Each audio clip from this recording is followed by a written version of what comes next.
ꯃꯌꯥꯝꯕꯨ ꯑꯍꯥꯟꯕꯃꯛꯇꯗ ꯏꯀꯣꯛ ꯅꯣꯟꯅ ꯇꯔꯥꯝꯅ ꯑꯣꯛꯆꯔꯤ ꯑꯩꯈꯣꯏꯅ ꯉꯁꯤꯁꯨ ꯑꯃꯨꯛ ꯄꯨꯔꯒ ꯂꯥꯛꯆꯔꯤ ꯑꯩꯈꯣꯏꯅ ꯊꯥꯖꯔꯛꯄ ꯋꯥꯔꯤꯗ ꯃꯇꯝꯒꯤ ꯏꯆꯦꯜ ꯑꯍꯨꯝꯁꯨꯕ ꯁꯔꯨꯛ ꯉꯁꯤꯒꯤ ꯑꯍꯨꯝꯁꯨꯕ ꯁꯔꯨꯛ ꯑꯁꯤꯗꯅ ꯋꯥꯔꯤ ꯑꯁꯤꯅ ꯀꯔꯤ ꯍꯥꯏꯅꯤꯡꯂꯤꯕ ꯀꯔꯤ ꯑꯣꯏꯔꯤꯕ ꯍꯥꯏꯕꯗꯣ ꯃꯌꯥꯝ ꯄꯨꯝꯅꯃꯛꯅ ꯋꯥꯔꯤ ꯑꯁꯤ ꯑꯃꯨꯛ ꯇꯥꯃꯤꯟꯅꯔꯁꯤ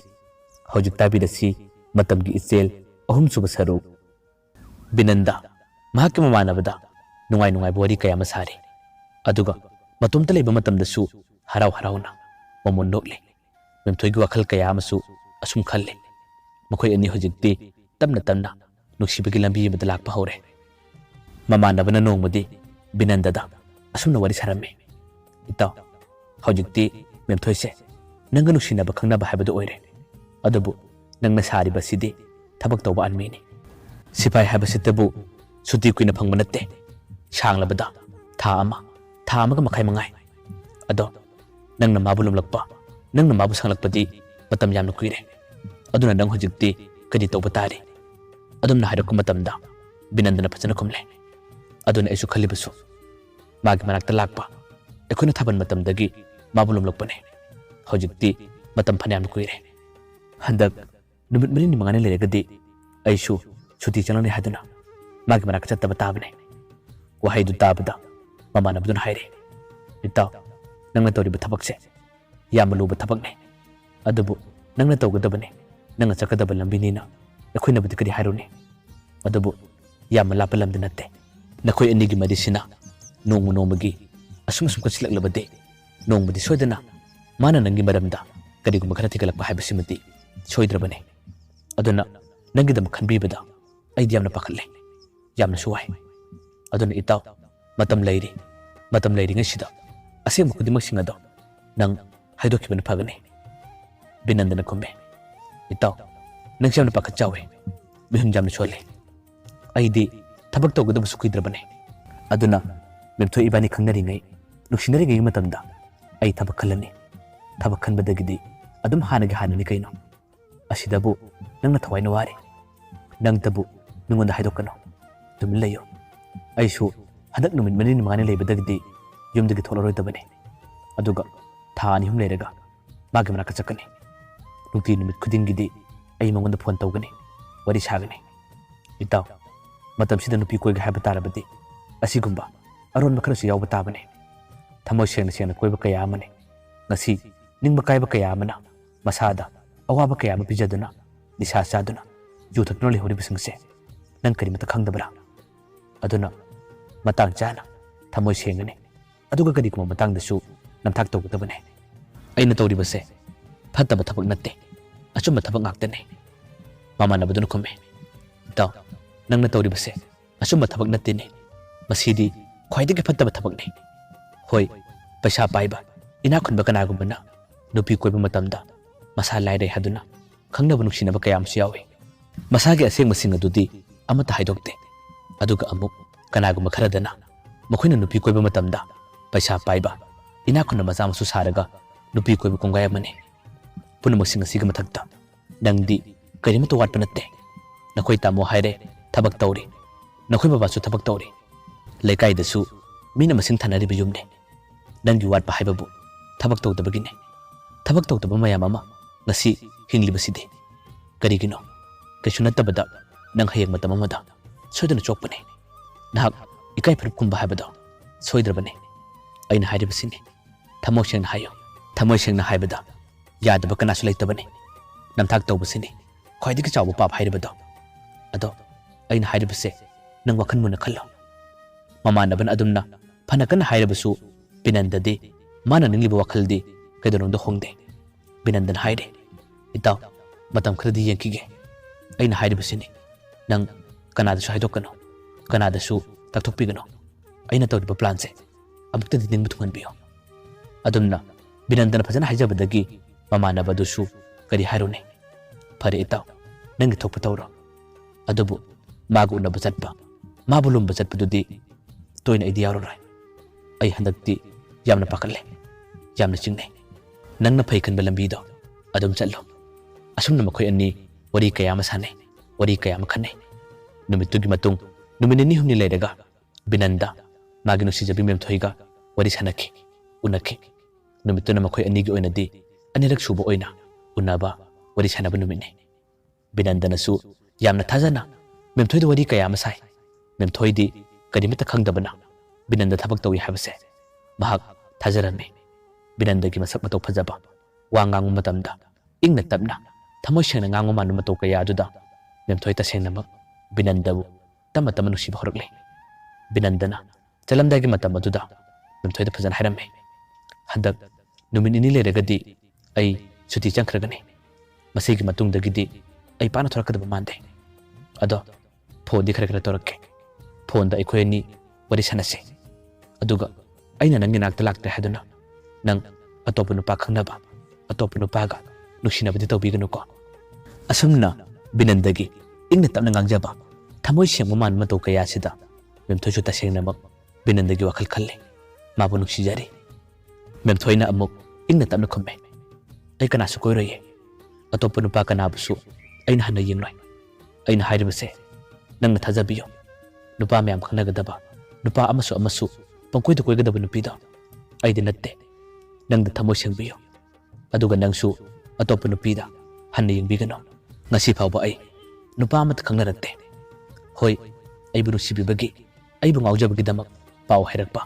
hanglakpa nupa kaya amata lei adubu aina makhoibu kanasu yakhiba natte nangna ahanbane aigi nusinajaba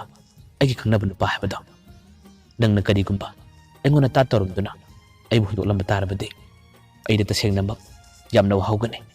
aduga ai tasengnam kapkane asumnasu amuk memthoina ingna tamna haijaba mage thamoi sengma mataw aduda binandasu babu tasengna nusire phamna binanda wakhal tamna khalle is aina tawriba aina sanadiba lila singa sibu hayeng karigumba mana khangkiba tarabade engonda sawgudra engonda warogudra aibu aseng masingase pun haidokibana phagadra haidokpa yahairoi maga ge khangnaba matam yamna kuidre hayeng matam kuiraba kanda mana aibu fazana nusire haraba matam aduda ai mangda haidokani asumna wakhan khanadi khalle mana asumna khallinge matam asida memthoina hange tamo kedorage tumi leiribade binandana khumme kaisum tawdeda ai kanu makhalam male khangde ai ge wakhal asida mon khalle aidi ngasi hayeng dagi amuk thabak chakhragane aduga nangdi asomda nungaina lehogane masidane aini hena wariba pakatliba aduba nang nupa atopati khanaganu ko magi wadu tabada memthoina khomme tamo wakhan nungai taba hena khangano ege sum tawroye asumni makhoi ani wari kaya masana mutungta hojikti binanda sumem sakre memthoi su wakhan nungai na sum lehore memthoi yumda leba matamda binandagi wakhal kaya ama asum khalle binandagi wangang matamda ingna tamna ngangba thamoi sengma manu magi matau kaya aduda memthoi tasengnamak binandagi wakhanda ngaure asida sunatana thabak tauba masak phajaba nupa amaga khangnare haduna mahak tasengnamak chauthokjaramme wakhan nungajaramme aduga aboksu asomda kamdaure mabu nuksijaba mabu ngaujaba suresnadi memthoibu nuti numit khudingi lumbalae memthoidi hanadagisu suresna mabu ngaujaba mabu nuksijabagi damak koitan tanjaba lumjaba kaya ama tawbada memthoi ngasi phawba pakhum kani mata pidre mama nabinadi phajana haidokra aduga nang mangonda yade hadana pakhum pigo hadana mama nabina phana kana hairabasu memthoi suresh ka mataw aduda nuksiba kharati phawre aibu aseng mahai khrisira ai hojikti tamo binandaga aiga nuksi mari leinare aduna aina maga mukhangna ba habase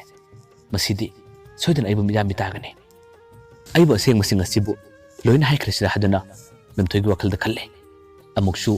nongmudi haige haduna khalle aduga thorokku matamda suresh ki mong mataw mana nuti numit kuding lakjaba makhoi thongal sangjaba mataw ka yaduda amuksu haiba ngamde thongal phok thoroklame aduga memthoi do yumlomda parapap changke ma changki budu ubuda suresh na kore memthoi amukta ngai ko memthoi su suresh na ngai wa haduna khamlabani na ngayak di ngai reklerame matam aduda suresh na haire memthoi nang dengonda kari mata haidrabasu pakum pidrabasu aina nuti numit kudingi nakhoi lekai da lakpasi matangde nang niyabiyo aduga ekhoi ani yamna chamna loinarabasu yamna chamna tinarabasu ai kasum kaide akhoi ani kaunasi wari sanase ai uba matamda nangna lotpa hainadabagi matau kayam utpadudi ai nungaite aina nangbu khanje aina nangbu kayagi matuk usijai adubu nangna dikari mata haide pakhum pide aisu nangna yarakani nangna nongbuda ingonda nuksi harakani habigi asada nuti numit khudingi nakhoi thonganda lae adubu nangi pakhum kari mata phangdabana aisu ngasidi maithire adubu ai maithire basu nakhoi thonganda di nuti numit khudinga lakke masi matangdi nangna ayaba pibiyo memthoidi Suresna adum harak matamda kari mata pakhum pide tumin adum lerame Suresna amuk binanda khoi gilamdagi hena khara labe Suresh ki maramda memthoina phajana khangde aduga magi mamanabi nasu Suresh bu ngangliba Suresh bu zairiba singase Suresh ki maramda di phajana khangbanate adubu mi amagi maramda phajana khangdrabasu mana seli chariba tawriba mongma tawsing aduda ma kanano karino haibasidi khara makhidi khangi hainabudune adunane Suresh ki leiriba magi hingliba punsi mahinga sidane mamanabi sing adunasu made paisa paiba macha oirambai aduna masak matausu binanda ga jingna matamdadi binandana yamna hele aduna lairaba macha oiramgani maga khangnagano maga loinagano haduna mamanabi singna ngangmani chaibani tasengna makhoi Suresh kanano karino haibadi phajana khangbanate aduga hanglubusu tawde Suresh ti yamna chamme memthoi lumba lakku matamda masada napal kajade laklabusu mamanaba amagi garida adum lae kariguma matamdana mamanaba yawdragana gari tongduna line da lae asigumba magi yamna chamba mataw asidadi memthoina di kharadi nusiba phawe aduga amuksu matamgi chanabi habasidi kharasu yawdaba yade hingba tarabadi paisa sangi nusibana puk thalloi masina kuino oiba yaroi habase memthoi gi wakhaldasu khanbra karino khangde adunane mahana ngasi phauba Suresh ta kari mata pakhum pidriba haidriba memthoi numitusu Suresh na phana kana haijarabasu kari mata pakhum piramde adubu nuksiba manba nokphettoba pakhum amadi Suresh ta piramme sinna haikibanatte mityengna magi mongma tawsing aduna Suresh na khanjabane Suresh adumna mahangna nokphettona changkhiba hainingba kaya ama haingamdaba magi mataw kaya aduda Suresh amukke hena memthoi de ngaure nukti numit khudingi magi manakta lakningba amadi magi masaktabu lona lumnagi yingning kaya amadi Suresh ko khanda phawe phawrabasu nukti numit khudingi mana lakjaba kaya ama tawrabasu punma arembane memthoina ngasi phawba mongonda kari mata pakhum pide aduga asomna memthoi di numidangi matamda amadi ayun thingi matamdasu binanda ka mahaka phone da wari sanade paw phonare binanda su hojikti yumdagi thopnate thabak mphumda leiba sadana memthoi ga mahaka phone tawnari message thanare adubu memthoi di kari mata khangdabana binandana haiba khudimba loina thajai loina yai binanda su namtha kaya ama tawduna semjin sajillaga memthoi da haire ai thani hum leiragadi suti mala lagane matamduda akhoi ani unasi wari sanasi memthoi mana hairiba khudimba loina yai nangna thorakpadune aina wana ngajariba ka haduna memthoina sukhumme binandana haire phare adudi ai duty gi matam jawre ado horen halakku matamda ai nangonda call torakke ado do wari sanasi binandana adun harakku matamda memthoina khumme hoi ai ngairamge ado soidan de phone toroko asumna hairaga hojikti binanda phone thamke binandana tawriba mana sanariba aron khudimba memthoidi kari mata khangdabana harau jari wakhan nungaire lekaigi mamanabi manam masingdasu nungai bodi kaya matamle kadiba tholaga ba mayam aroibada amukana khurumjari pathangi tangkak singda kari tholaga ba habado mayam punangai minursi